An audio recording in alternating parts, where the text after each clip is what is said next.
going to head into our second panel session now, again around 45 minutes before we head out for lunch on the terrace, I understand, which will be very civilised. So the topic this time is intelligent integration, aligning data, technology and organisational culture. And this time we're going to hear from the technology vendors. By bringing technology and humans together, we'll face new challenges as we look to manage workers that are either fully human, autonomous AI agents, or a combination of both. What happens with organisational culture when AI, automation, and human decision-making all come together?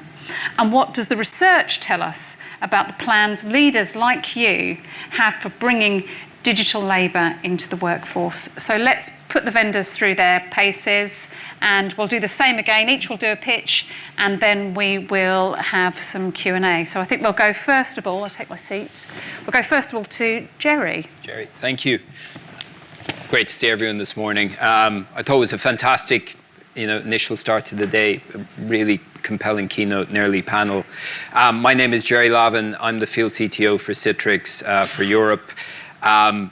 The major part of my role, we were just discussing how much time we spend at Heathrow, is talking to different customers across our various technology segments. And a key topic that comes up again and again is how they're going to deal with this, not just coming wave, but current wave of AI transformation that they're seeing. What does it mean for their businesses? What does it mean for their workers? What does it mean for their working culture? And I think there's elements that came out in the keynote that people are thinking about the long-term impact, company strategy, how we go to market, how we enable people, how we potentially replace people or augment people, etc. But there's also the day-to-day reality of what they're doing as businesses. There's the fact that they still are dealing with ongoing digital transformations or modernizations that have never finished or didn't even start correctly.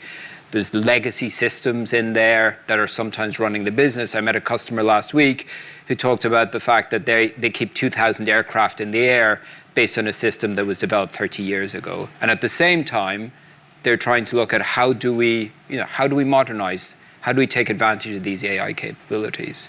To use a well-used quote from William Gibson, the future is here, it's just not evenly distributed, right?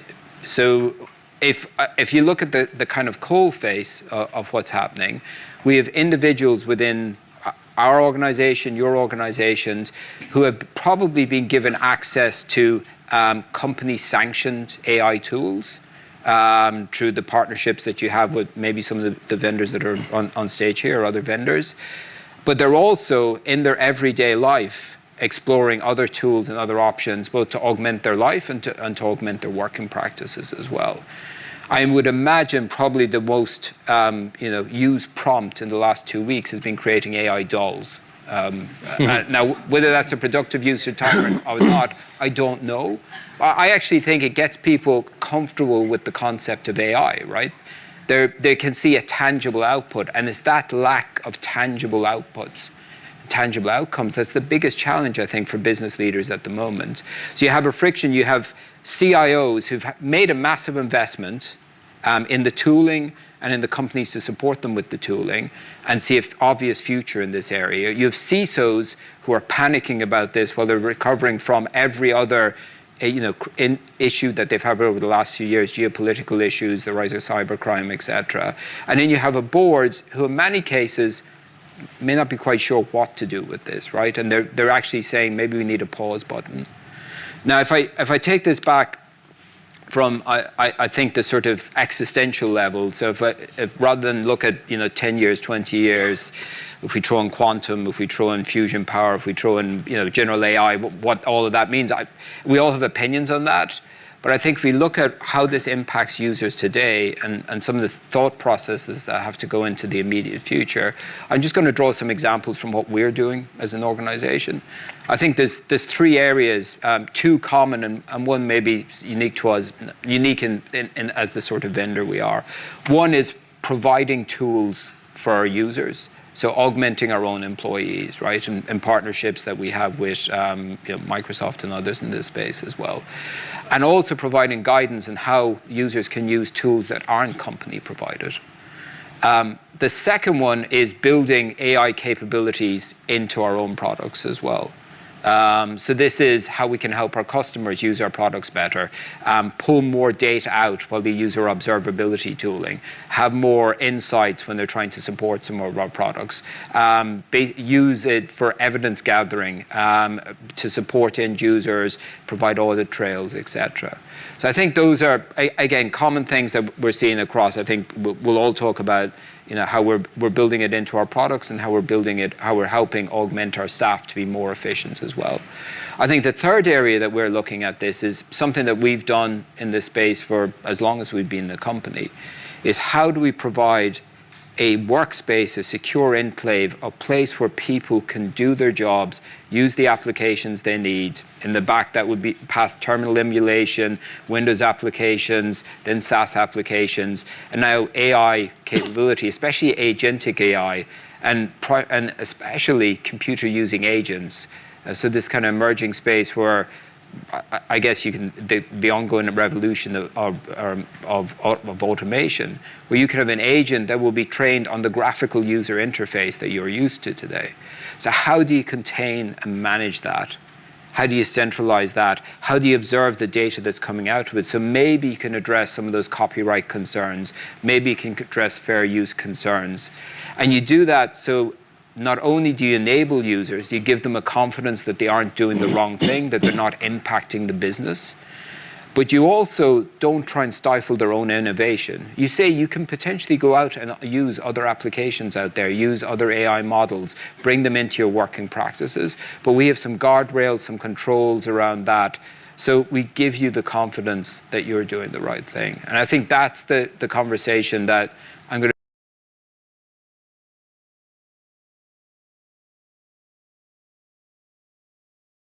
we may need to transform as a business. We're not a digital startup. We may be aviation, oil, gas, a 100-year-old bank. We're trying to transform. But how can we help our users today to unlock the potential of the tools they have? And how can we do it in a safe way that gets us ahead of some of that regulatory burden that we heard about earlier? And just outside if you want to maybe visualize some of what I'm talking about, we have a demo out there talking about some of those concepts if you have some opportunity before the lovely lunch on the terrace. And I'm sure there will be people in the audience who have listened to Nina at the beginning, with that great kind of mind-exploding themes that she spoke about, and then on the other hand, trying to match together the practicalities of the stuff that you're doing on the ground in terms of the technology that you're implementing and the staff that you're working with. Absolutely. Huge gap there between that big, bold world that she speaks of and where most of us are in terms of our AI journey. And that is the job of the vendors, to help us bridge that gap and hit those visions that we have. Adam, Thank you. How about you? Thank you. All right. That was good, Gerry. Thank you. So I'm Adam Spearing. I'm at ServiceNow. I've only been here a year, but I've been 35 years in this industry, and I've seen lots of changes. I'm sure you have as well. And I think this is unlike any other change I've ever seen before, because the technology is evolving at such a ferocious pace. It's extraordinary. I'm still meeting clients, and I spend my time going all over Europe, meeting with predominantly C-level executives. And it used to be, 12 months ago, it was, tell us all about this technology. What is it? How does it work? And now it's, okay, I think I get it. How do I capitalize on it? What do I do? Where do I start? And so that conversation has definitely changed. And I think this topic, nobody has the answer for this, right? That's why we're having this conversation. Nobody's figured it out yet. There's different views and ways on it. And I think, interestingly, you put the data and the technology here, because this is all about, most of these organizations have terrific amounts of data that we just can't unlock. And the technology now, especially the agentic technology, is going to allow us to unlock a lot of that data. But if we don't unlock it the right way, we're going to allow the technology to make goofy decisions. And that's what we've got to avoid. And then on the other hand of this, we've got to bring our users, our employees, our human capital, I hate that word, but our human capital, us, on the journey with us, okay? But organizations are going to change. Right? The Schwab wrote the chairman of the World Economic Forum wrote a good book in about 2014 called The Fourth Industrial Revolution. And actually a lot of what he said in that book is really coming home to roost now. And part of it was about, and I've got 4 children, and with each of them when they hit a certain age, I've taken them through the principles of that book, which is think about a career that is AI proof, because jobs are going to change, roles are going to change, the way we operate is going to change. And the pace of that change is really determined by an organisation's ability to adapt. And, you know, as technology professionals, we've gone through over the last, in my career, moving from what we used to call waterfall development to agile, which means we adapt really fast. We do a little bit and we move on. We do a little bit and we move on. And I think organisations, and this is the challenge I'm seeing with a lot of CEOs, is how do you become an agile company? Because the gap between what I can deliver to you and the technology I can give you and your ability to absorb it is getting bigger and bigger and bigger. And I think we have to think about that in the context also when you talk about digital employees, about governance. And the topic of AI governance is going to be one of the defining points on where companies accelerate versus other organisations that get that AI governance wrong. And that's not just about, you know, you think about in human capital, we train our employees, we take them through certifications, we make sure they're doing nothing naughty, their expenses are all how we want them to perform. We have to have that same approach with our digital employees. And then we've got to think about how do our digital employees and our real employees work together? How do they work off of each other? How do they interact? What are the roles that change? And I was with a very large organisation yesterday, a very famous brand that you'll all know. And the CEO, we were talking about, he has a very strong vision on agentifying his entire business. He wants to strip away the traditional silos of finance, HR, legal, etc., and he wants to be a process-centric organisation, right? And this is an organisation that's many years old. And his vision is extraordinary, and it fits with the technology and the capability and everything we can deliver. But when you start looking at the risks of achieving that in the business, yes, you can have the vision at the top, you can have the desire from the individuals who are doing the jobs that are frustrated with the boring tasks we ask them to do that we can relieve them of, but then you have this thing in the middle called middle management. And every program and project I've ever worked on, transformation, of business transformation, not digitisation, that's where we've got to get that organisational lift to happen. It's the people in the middle who control what the organisation does. And sometimes that's going to be uncomfortable. You know, in certain industries, it becomes uncomfortable. You need that vision at the top to achieve it. And that's why the culture and the transparency of your strategy and your program and what you're working to.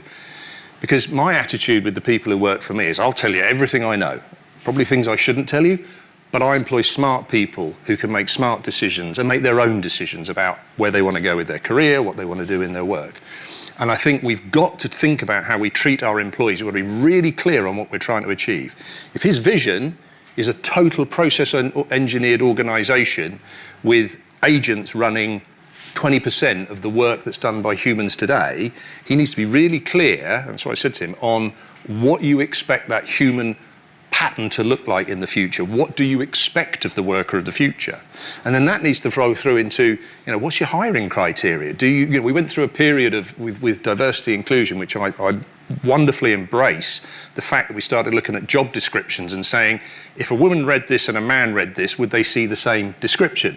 We've got to apply the same principles with AI. What are the skills that we're looking for in the employee of the future? How do we take the people we've got into that future organisation? And how do we bring in those new employees and complement them with the digital employees? Because they're going to happen. They are absolutely going to happen. And that's where I think you're going to see the pace and the ability to adapt and adopt the technology is going to separate the PE ratios within each of the industries of the companies that can do this versus the companies that can't. And that is where I'll be putting my investments in the ones that actually get it. I can see their strategy. I can read it in their annual report. They're the ones I'm going to be investing in. And I think it's a huge challenge. And, I don't think we have any CEOs in the room. If we do, or board members, would love to talk to you about it. But all of us, every single person here, has a responsibility for defining the shape of that organisation of the future. And you've got a career opportunity to either be part of it and in 3 years' time go, wow, look what I've managed to help and achieve and deliver, or look back and go, oh, I missed that wave. Oh, I'm disenfranchised from my organisation now. So it's about personal responsibility, organisational responsibility, leadership, management, governance. It's incredibly complicated, which is why we're all sitting here with wonderful partners like Fujitsu, because no one can do this on their own. Not one technology company, not one wonderful integrator or GSI or McKinsey. Nobody's figured this out yet. So we work together, we co-develop together as well, all of us. And we really want to help and take you on the journey. So we've all got to lean in. That's my summary. Yeah, I think you're absolutely right. It's that ecosystem of technologists, management consultants and cultural experts that all need to come together to make this happen. Because, I don't know about anyone else, but I'm feeling quite overwhelmed about, where this could go and how on earth you get there. It feels like there are a lot of moving parts. It's quite a complex jigsaw puzzle to kind of fit together. All the pieces are facing down. They're all facing down, yes. Right. And you've had 4 pints of Guinness or something. Sounds like a good night. It does, yes. In fact, on the terrace afterwards. Tatiana, on that point, over to you. What's kind of Microsoft's position on this? I absolutely love today. Every speaker was ticking so many boxes in what we see in the market. And I love your vision for the company you talked to about this big company who wants to identify their organization. So I'm Tatiana Arventi. I'm the go-to-market lead for Microsoft Modern Work here in the UK. I've been with the company for about 7 years, and I had the pleasure to launch Copilot here in the UK. So if you've been any of the early adopters, you've probably seen someone from my team at some point. I will take the next 4 minutes to talk about the research we're doing and what we're seeing. So almost putting everything we've talked about into perspective with real use cases that me and my team are going through. So every year we launch this Work Trend Index research, if you've heard about, and this is going to about 31,000 users. It's coupled with LinkedIn trend data, and it's coupled with also like telemetry we get from productivity signals of people using Microsoft apps. So about 3 years ago, if you looked at that Work Trend Index, it was all about the drudgery of work. We're overworked, too many meetings, too many data is all over the place. Like work doesn't work. And it had a bit on like, oh, this AI thing might be something. Like Copilot, I think we announced that it's gonna go live by the end of the year. And ChatGPT was the fastest adopted technology at that point. About last year, we launched it again, and it was about employees want AI. So they started using AI with or without organizational governance. We want it, we have ChatGPT, Copilot chat, whatever, we're gonna use it because we're overwhelmed and we need it. And we almost used it as a FOMO effect for the leadership team, saying, hey, your people are already using it. They want to augment themselves and they want to just be better at what they do. Funny enough, this year, we launched it last week, and it's flipped completely. It's about leadership taking charge of AI transformation. And we called it the rise of a frontier firm. And the example you brought, it was about that it's basically about the frontier firm, where we have a hybrid blueprint of humans and agents. We have intelligence on top, meaning we're not limited by headcount, we're not limited by expertise. It's there, we just need to figure out on how to get it. And I think Nina had a lot of examples about those companies already taking shape. A couple of employees, lots of agents, lot of automation. Of course, for a lot of big companies, this seems like, oh, it's so far away. Because guess what? We have departments, middle management, data. It's too much digital depth and too much legacy to get there. But the report also takes us through what does the journey look like? Where we are today with the technology we have available to us, what can we do? So the first step in the journey is actually assistive, right? We all have an AI assistant, whether that's a Copilot, whether that's a ChatGPT Enterprise, whatever you chose to do in your organization. But this means I come to work, and that's a real example. I summarize my emails, I summarize meetings, I prepare for a speech, I use it to augment myself. my capability, just thinking of what can Copilot do for me so I'm better prepared for next day, for next week, and for my job. And you kind of get rid of a drudgery of work about those elements that we all hate in day-to-day job. And my team, by the way, and we do a lot of learning and development within Microsoft to make sure that daily active usage reaches 90%. Because if we have the technology, we need to make sure people are getting their hands on it and they're using it to augment themselves. The second stage is a bit more interesting. It's about human agent teams. And we already see that taking shape. If you're using Teams meetings, you probably see facilitators pop up saying, hey, your meeting is finishing in 10 minutes. Here's everything that hasn't been discussed that's in the agenda. So almost adding that 1-2 employees, which are processed, like the processes are quite defined, we know that, and it's easy to automate them. And we, by the way, see them taking shape across the organization. We also gave everyone Copilot Studio, and we can build our own agents. And we are having competitions to make sure everyone does that. Like we're creating agents to support ourselves. A good example of that I had a couple of days ago. I had to prepare a slide about next year. In Microsoft, if you work with Microsoft, our year starts 1st of July. Like, what are we going to do next year? And it was middle of the night, meeting in the morning, and I had a huge data set. And basically 2 options. Wake up in the morning, get to the person in the team who is a really good analyst, and try them to give me some trends.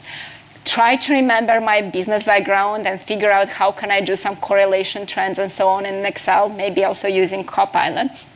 Or, like a thought came to me, we just got analyst Copilot as an analyst agent at Microsoft.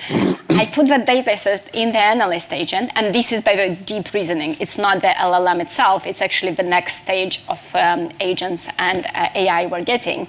And I said, give me some insights into this. And it went, I was blown away. In 5 minutes, it went, there's 97% correlation, which means strong relationship between marketing signals and pipe generation, and this industry is behind, and this is what, I was like, this, like copy, paste, I've done it. And in the morning, I was like, guys, you have to use the analyst agent. It's just so good. And this is augmenting my team with that capability, but not all of us in the team have. Like, not all of us had a degree in data analysis. But the third stage, and this is the important one, is where we're all becoming agent bosses. So take the example we just had with the analyst agent. Maybe next year, when I look at the blueprint of a team, we don't need a data analyst. That data analyst could think of the problems we want to solve, whereas we all tap into that analyst agent to do the job that we need to do to get the go-to-market plan in place. And you almost figure out how do we change the blueprint of the organization. And here's where we're going to get to, is the human-to-agent ratio right? Do we have enough humans to be in control of agents, to limit risk, to make sure we're adding value? And this is what we're seeing. We also launched, and this is my last example from our HR team, and I think it's shipped now, is generally available to customers as well. It's the employee self-service agent. It's that Swiss Army knife of an agent, which has ServiceNow in, Workday in, everything in, where me as an employee just goes and says, how many vacation days do I have? How about the ticket I raised to IT? What's the status of it?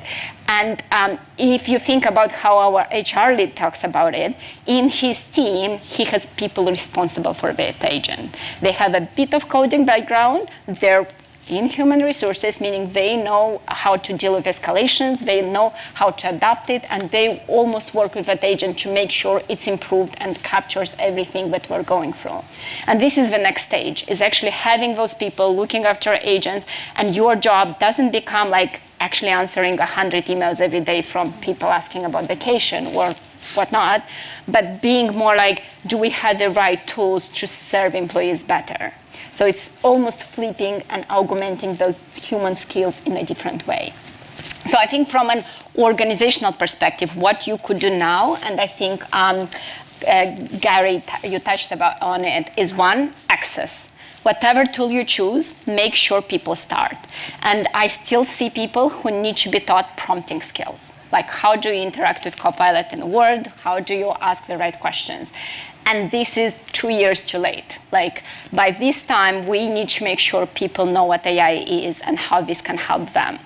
I think of the data in the research says 24% of companies are all have adopted an AI solution. 12 only in pilot stage, and everyone else is in between. So if you're somewhere in between, tap into your technology providers in adoption and change management consultants to make sure you give the right tool to the right people. Second, continuous learning and development. The amount of learning days we have at Microsoft is just staggering. We can't keep up. Like me and my team, we can't keep up with the technology that is just changing. Like analyst agent, another example. We also have research agent. I haven't used it yet. I need to go and understand what part of my job can be given away to this agent so I can focus on something else. And the third one, and I think Nina touched upon it, and it's the most important one, have a clear vision. Like if it's not starting from the leadership, if you're not talking about we want to be a frontier firm, we want to be a bit more, efficient, a bit more inclusive, a bit more productive, your employees are not gonna become agent bosses. They're always gonna be waiting to kind of get that instruction. Very good. Brilliant. Thank you very much, Tatiana. And then finally, on the end. Marc, Finch. I'm not a partner. I'm from Fujitsu. I'm Chief Digital Officer for UK public sector business. So working all the time with UK government customers, looking at some of these challenges and trying to help them navigate through the landscape. So really specifically at the moment, looking at the AI opportunity plan, which DSET has released in January, and then trying to align sort of our strategy to UK government, mission-led government themes and approaches. And as a technologist, I'm not actually going to talk that much about technology today because I think that the most important thing is to look at that business vision, as Tatiana said, and help organisations form it up based on what the employee experience is you're trying to deliver, what the market conditions are, what your business priorities are, and come together with a really compelling view on how to take the business forward. I think that, so from our point of view, we would typically help customers in a couple of different ways. We tend to build long-standing relationships with our clients, so that means we've got like a real broad understanding of the business, and we can and then apply that to helping them resolve their challenges. But also, we tend to dive deeply into sort of more envisaging work, so helping them to map out what that vision could look like, and looking at specific pain points in the business workflow as well. So understanding how we can ease that with these latest AI type technologies to help drive the business forward. I think that from my point of view, the culture in an organisation is super important as well. Developing that right culture so that when an employee's time has been freed up, how does that employee then spend that time? So from our point of view, the right thing for them to look at really is innovation, how they can start to think about the next products and services that organisation can take to market. But also, we really need to create a psychologically safe environment for our employees so that they don't feel that these tools are going to replace them, but actually help augment them. And we find that actually brings the best from the workforce. The best ideas come through in that sort of environment. And again, that can really help drive the business forward. From a skills point of view, it's super important, as well as others on the panel have said. In Fujitsu, we have like a multi-layered approach to this. So at the base layer, we have our Rethink program. And this is really important because it gives everybody in the organisation a view on what AI is and how they can use it, and gets them to start to think about how they can apply it to the finance team, the HR team, business ops and technology. The next level up is sort of where we're partnering with Multiverse, and they were speaking earlier. But that's really important because those apprenticeships then help those employees then embed the technology into those areas, really start to think about how you create a business case for AI in that team, and then implement that technology. And then our technologists are really focused on working with our partners here and the AI learning pathways that they have.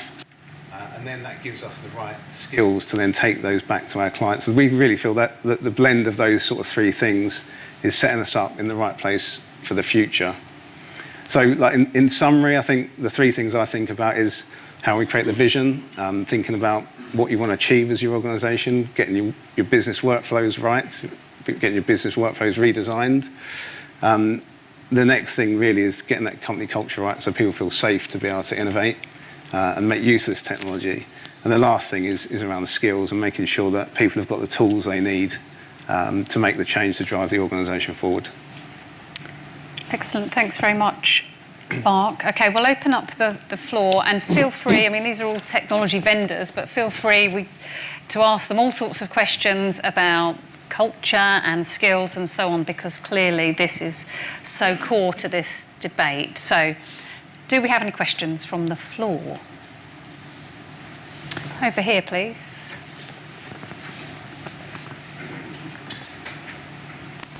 Thank you, everyone. I have a little bit more of a broader question regarding how do we truly augment human capacity? Because I think there's really great wins to be gained out of adopting AI or any other technology. But also when we have seen only not so long ago, back in 2016, of course, all the Gen Is took off, didn't exist yet. But we have young people leaving school, university without having the right critical and problem-solving skills. And that's only getting worse with the use of Gen I being more publicly available. So how, as companies, perhaps we take responsibility in shaping and really continuously building and harnessing those skills, not only in the new workforce that will be coming through, but equally those millennials and so on who are already in the workforce, that we don't become heavily reliant on the technologies, that we are still able to drive that critical thinking, problem-solving skills, and perhaps how do we create best practices where we don't skip that, no matter how busy we are. Because if we think back at when was the last time did we memorize a telephone number, or even that we commute the same route, we still pull up Google Maps. So again, just to hear your perspectives. Great question. Who wants to take that one on first? I'll take that one on. So I think there's multiple things within that. Unpacking that question is actually quite long. I think we have a societal responsibility to educate our youngsters, right? And that's a political debate that we can get into. In fact, I'm with two politicians tonight that you all know, talking about exactly that, because we have too many disenfranchised youth in this country who rely on picking up their phone and getting an answer, and they don't have the thought processes of how to get to that question in the first place. And you talk about teaching people how to prompt. The thing about teaching a prompt is asking the right question. And so I think we have a responsibility as a society to enable those, but equally, and you and the stuff this morning, we have a responsibility also in how we skill them through those apprentices and what we actually teach our youngsters as they come into the workforce. But equally, I think we've got to think also, if you look at the organisation of the future, and it's going to be the productivity enhancements that we're going to be able to get with not having to go through so many emails and the calendaring, but actually we're going to have whole functions and job roles and capabilities that don't exist today. I'm going to have an agentic business that's always on, that's got a nerve system around it, that's feeling and sensing and making decisions. So there are roles where I will not need human beings anymore. Full stop. I need oversight, but I won't need them. So we've got to think about where, if I'm a 16-year-old, 18-year-old, do I go to university or not? Do I study economics or philosophy? What are the roles that I'm going to go into in the future? What do those companies look like? And if we can't paint the picture of the company of the future, they won't be able to target where they want to go with their careers. And I think it's a very, very difficult and dangerous time we're in a way, because there is so much uncertainty. Hence the question is so ambiguous here. It is quite an ambiguous question that we don't have the answer to. So I think the sooner we can help guide them and put some intelligence around them. And it's like with sat-nav, right? I've always said to my kids, okay, use the sat-nav, but for God's sakes, learn how to read an atlas, right? What happened in Spain and Portugal last week? You wouldn't have got very far if you couldn't have picked an atlas up. And I think in a similar way, we've got to teach them the basics and the fundamentals so they know how this technology works, to take advantage of it and not be taken advantage of by it. And I think that's a responsibility that we share as a society and as employers as well. And in the training programs, the onboarding programs, the hiring programs that we put in place as well. So that's my view of it. Tatiana. It's a very good question. I have a 4-year-old who's asking if I have a challenge I'm dealing with. She's like, why don't you ask Copilot? I'm doing something wrong, probably. if you look at the research and what LinkedIn is saying, AI skills pops up, and you're right, like AI skills, you almost think like, oh, but I remember telephone numbers when I was younger, and I don't remember any now. And the bit that pops up, I think, if you look at all the thought leadership now in the market, that agency and critical thinking is still number one. So you almost like the pressure to do more and kind of be critical about what you're seeing, be able to question, to ask the right questions, is going to be even more important for the next generation and for us in a couple of years in the workplace. Like I mentioned about this human-agent interaction, it's about asking the right question, being able to use a bit of low code to make sure your agent works properly, being able to understand where doesn't it work properly, what can you do. So the skills needed are different, but the skills are needed. So it's us to understand and try to figure out how do we provide those learning opportunities for the people to do that faster rather than later. So this is where I think when I still hear like, oh, all of this is such a hype. I'm thinking of how my team now operates and how I operate. And yes, I summarize my team meetings. I probably don't need to be so attentive in a 2-hour team meeting, but I do other things which I wasn't able to do a couple of weeks back. So it's about understanding and acting faster than waiting to be taken advantage of. Who in the organisation takes responsibility for ensuring that they are cultivating, employees and, the grads and non-grads coming up through into the organisation around agency and critical thinking, particularly if it's a very sales-led organisation and the focus is on the here and now and hitting the quarterly numbers and all of those sorts of things. It can feel a bit softer, I suppose, if we're thinking about developing people's well-being and critical thinking. Where does responsibility sit for that within the organisation? So within what we've seen is when we launched AI for our organization, we had put the responsibility to drive adoption within each subsidiary, within each team. So even M1 managers, like first-line managers, had the responsibility to drive that AI skilling. When this has happened, now we moved into agents. So we're actually teaching people low code. We've given the tools, we're giving examples, we're sharing with each other. And you'd think, oh, Microsoft, no, it's a lot of effort we're doing to make sure we're solving for the right problems and we're not, I think someone mentioned action figures on LinkedIn, we're not spending time for that kind of fun. In organizations, so in our customers we're working on, we see this relationship actually move to line of businesses as well. Okay.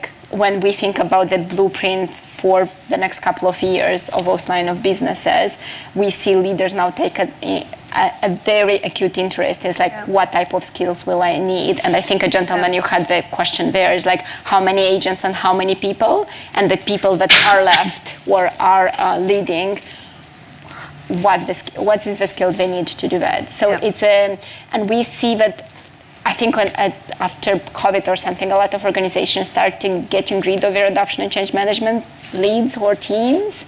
It was working with our CSU organization, we almost sound like, oh, there's no one in this customer to drive it. There is IT, they buy the technology, and then no one takes responsibility to make sure it's being used. And we see that coming back. Okay. We see transformation managers coming back. We see AI executive officers. We see adoption change management leads coming in. It's a very hot job now to drive at skilling and reskilling of employees. Okay. I don't know if it's everyone's responsibility, isn't it? I think you can put different lenses on it. So the board should be setting that vision and the strategy. The team should be understanding how or thinking about how they can adopt the AI technologies. And individuals should be thinking about how they can generate the skills, reskill themselves to get on that journey as well. Yeah, absolutely, yeah. I think just to add one thing on that, I think the questions on skills as well, I think we have to be clear on what AI skills we're looking for in the job market. I think you made that point as well, Adam. I mean, we're still going to need mathematicians, data scientists, people who build and fully comprehend and understand the AI models until the AI models are capable of generating themselves. But we're also going to need just those skill sets to use that technology. So for every person out there, to use an example, that builds a car today, we have far more people who need to know how to drive a car. And maybe that'll disappear as a skill in the future as well, near future.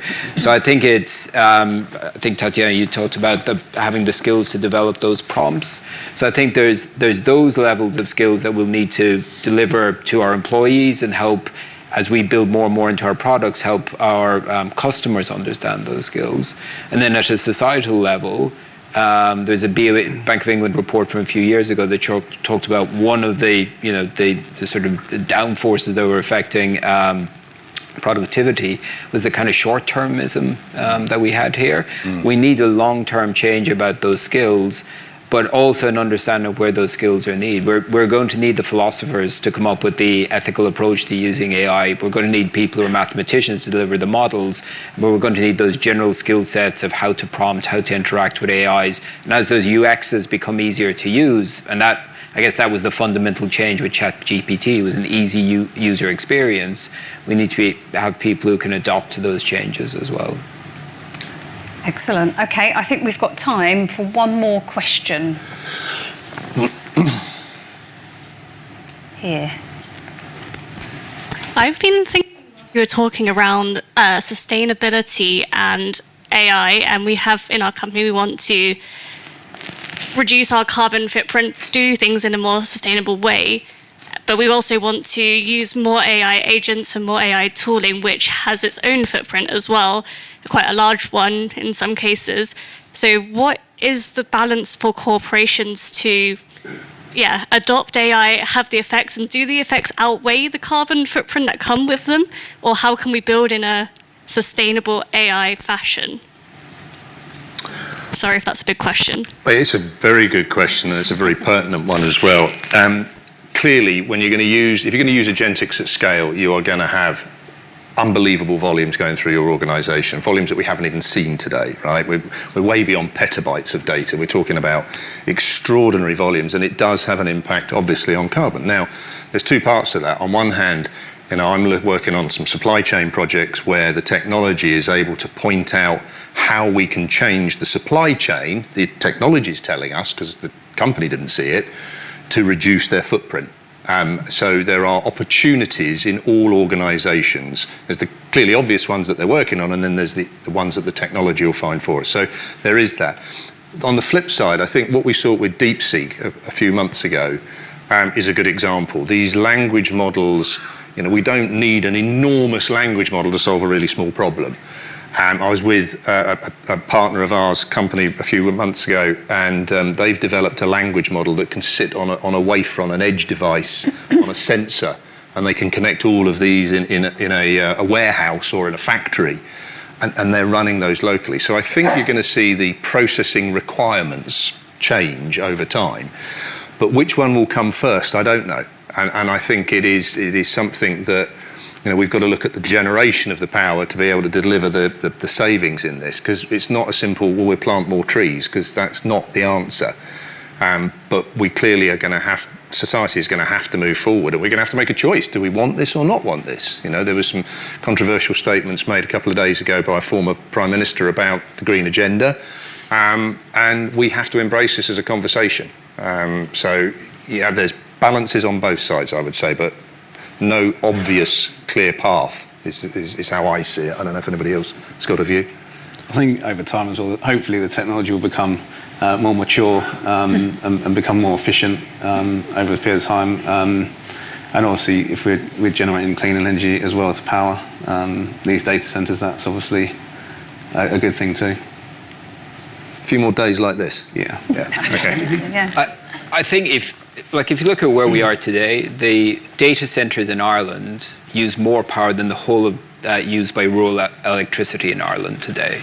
By the way, Dublin's got the perfect climate for data centres. It's not a great climate for anything else, but it's great for data centres. Drizzle, constant drizzle. So I think there's, there are going to be more challenges. You've already said, right? The data volumes are going to go up as we see wide-scale usage. There's obviously opportunities to shift, scope 1 and scope 2 as we do optimizations within the business. But I think we're probably at the point now where we're not using the capabilities. We'll probably reach a point where we're overusing. We use AI for things that we probably should use more efficient approaches or more efficient usage. So we'll have to reach that balance. Renewables are going to play a part.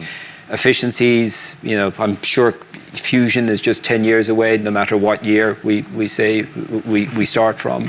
But I think we already have challenges, we know that. And we know that despite what policymakers are saying, we're not going to solve them in a year that ends in a 0 or a 5. We're going to solve them gradually over time. So I think this has to be an ongoing thing that we factor into economic growth versus the long-term impact to the planet and long-term impact to us as individuals as well. Excellent. I think we are probably out of time now. We're going to head into the lunch break just now, so plenty of time to catch people and to ask questions. I feel like I've had almost a tsunami of information coming at me, kicking off with Nina and some of those really big picture views around geopolitics and AI. And I think we've seen some of the more pragmatic side of things around bringing in the tech and around skilling people, and not just the skills to use the technology, but the skills to remain a critical thinker and still, if we really had to, be able to remember a telephone number. Although I think I may have completely lost that.